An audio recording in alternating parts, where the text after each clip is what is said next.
Jesus.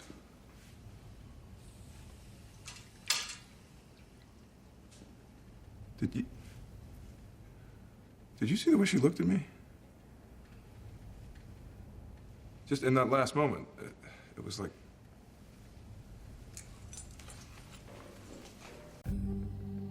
Kalian kebayang nggak kalau kepala manusia dilubangi pakai benda tajam, alat yang mirip seperti paku, bor, pemecah es, kawat, atau benda-benda sejenisnya dengan tujuan untuk menyembuhkan gangguan kejiwaan atau mental illness? Ya, zaman sekarang mungkin terdengar mengerikan dan tidak manusiawi. Tapi percaya atau tidak, zaman dahulu hal tersebut sempat populer, banyak dilakukan, dan bahkan dianggap legal. Metode ini disebut lobotomi.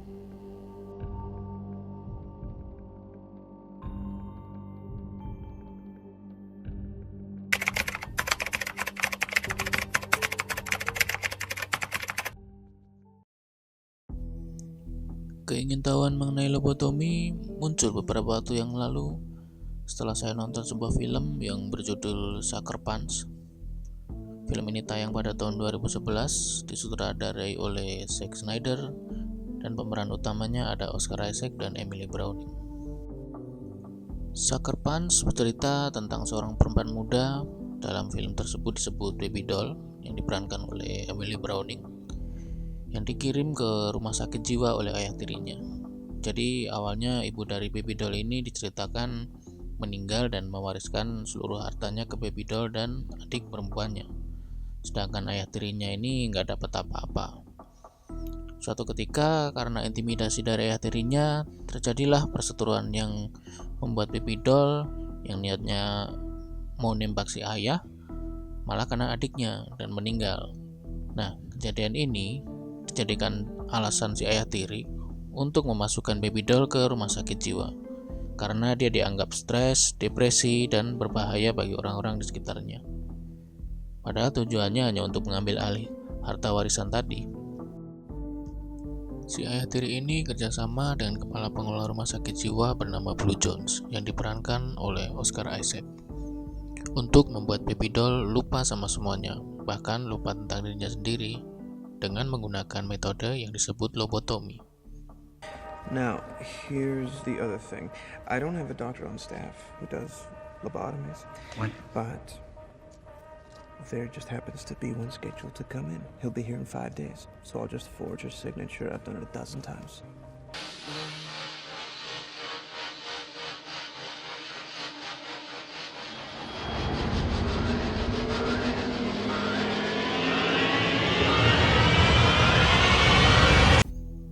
Buat yang pengen tahu cerita lengkapnya, bisa ditonton aja filmnya. Film ini cukup seru, penuh metafora, dan unik dengan sentuhan khas Zack Snyder.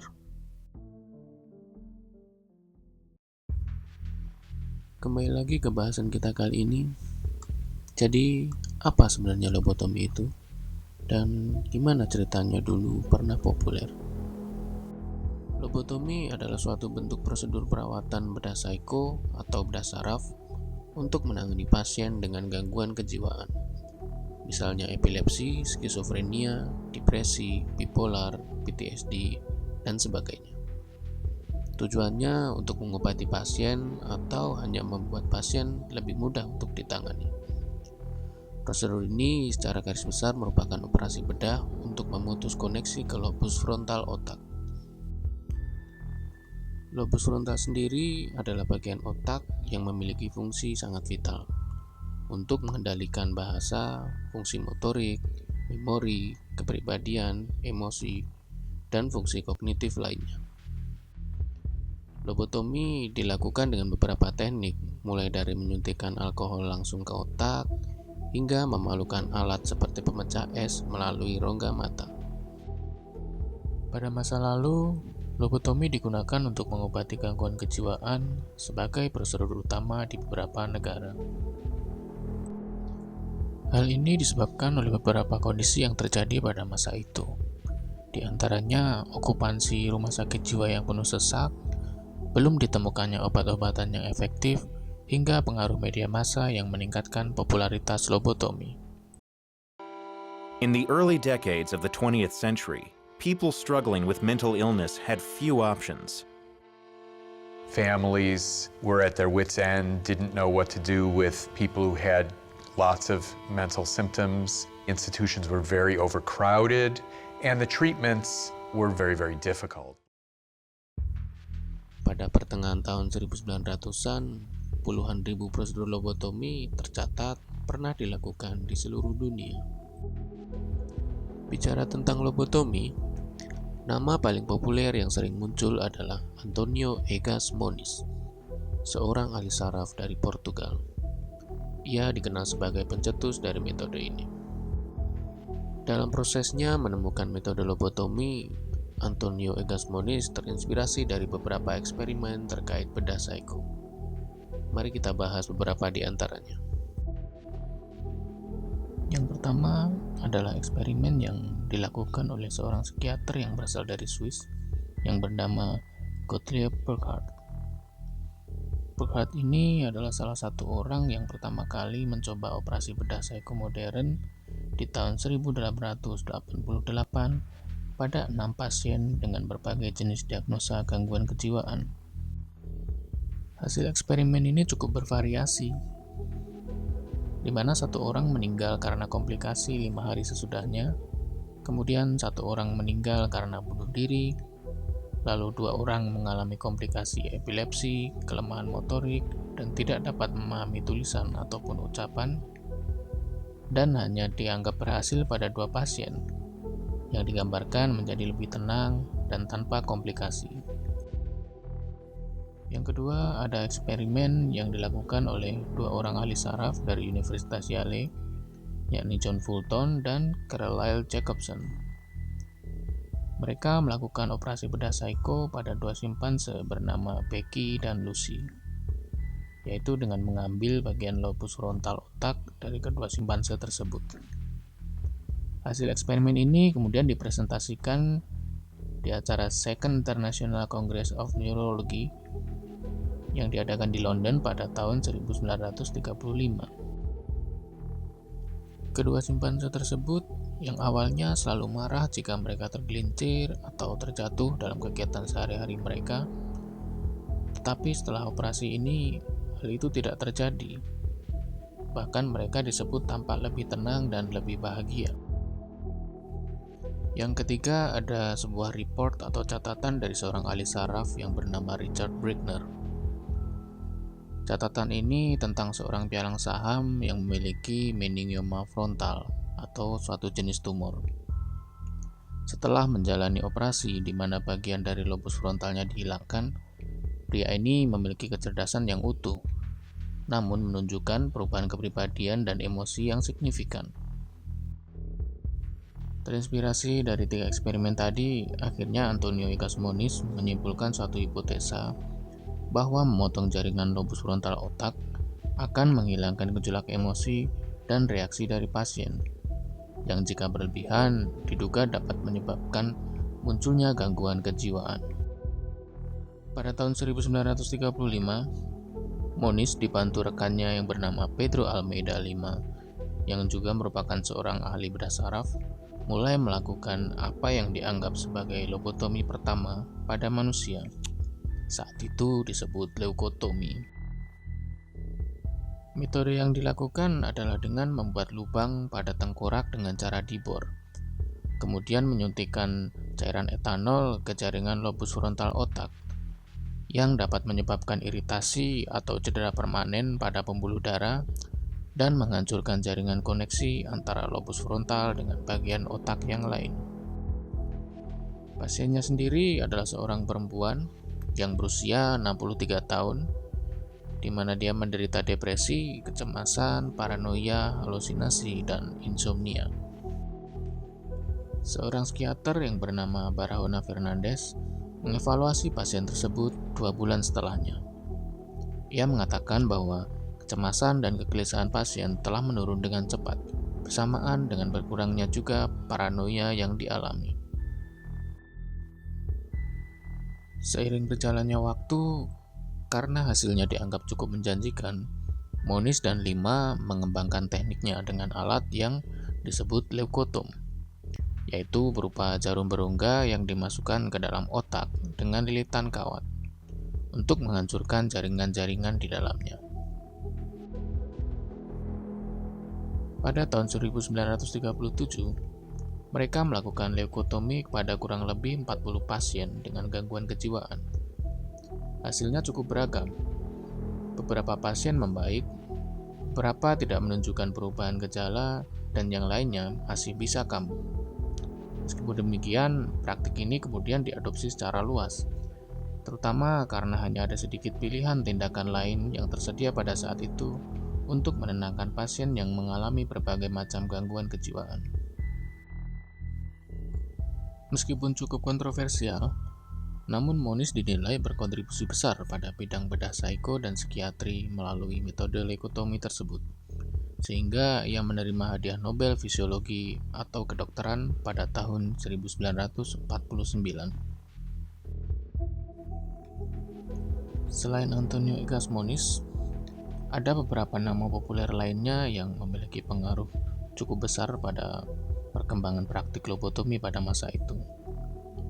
Di antaranya adalah Walter J. Freeman dan James W. Watts. Keduanya adalah ahli saraf dari Amerika.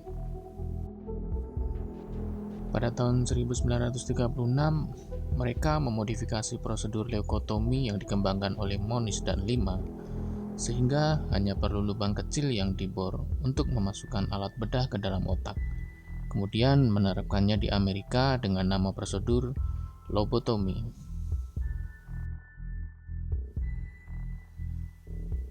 Pada masa itu, praktik lobotomi di Amerika sebenarnya banyak mendapat kritikan dan kecaman.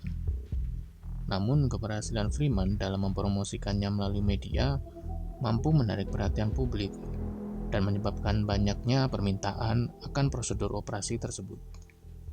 One of Freeman's many gifts, skills, was cultivating the media, and they reciprocated with a lot of very favorable coverage.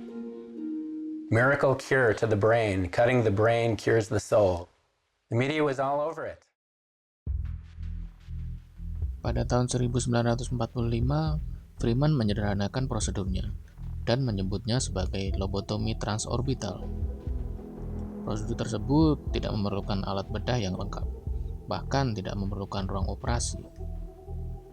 Tekniknya sendiri menggunakan sebuah alat khusus seperti pemecah es yang dimasukkan ke dalam rongga mata pasien. Kemudian alat tersebut akan diarahkan ke lobus frontal untuk memisahkannya dari bagian talamus. Talamus sendiri merupakan bagian otak yang menerima dan menyampaikan pesan atau masukan sensorik. Freeman melakukan prosedur ini untuk pertama kalinya pada seorang pasien tanpa menggunakan obat bius, melainkan dengan alat kejut listrik untuk membuat pasien tidak sadarkan diri. Ia bisa melakukan sampai puluhan lobotomi tiap harinya pada pasien dengan gangguan kejiwaan yang bervariasi, dari ringan sampai berat. Hingga pada tahun 1967, Freeman akhirnya membunuh seorang pasien yang meninggal karena pendarahan otak setelah menjalani lobotomi transorbital.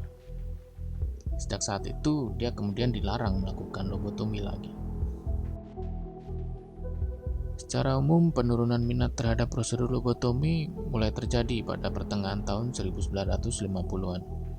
Hingga pada tahun 1980-an telah dilarang di banyak negara ketika antipsikotik, antidepresan, dan obat-obatan lain yang jauh lebih efektif dalam mengobati dan meringankan penderitaan pasien gangguan kejiwaan mulai dikembangkan.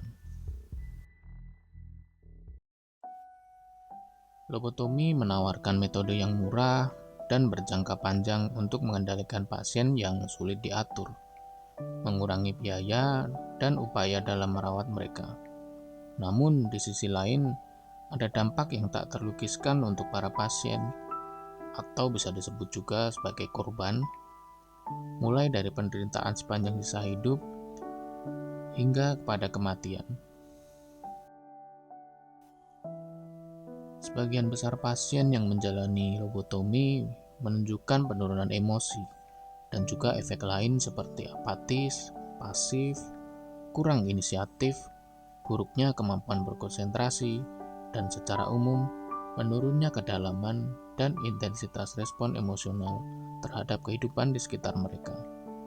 Beberapa di antaranya meninggal akibat prosedur tersebut.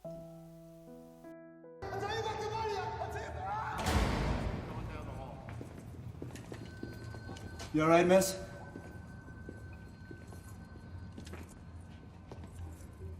Miss?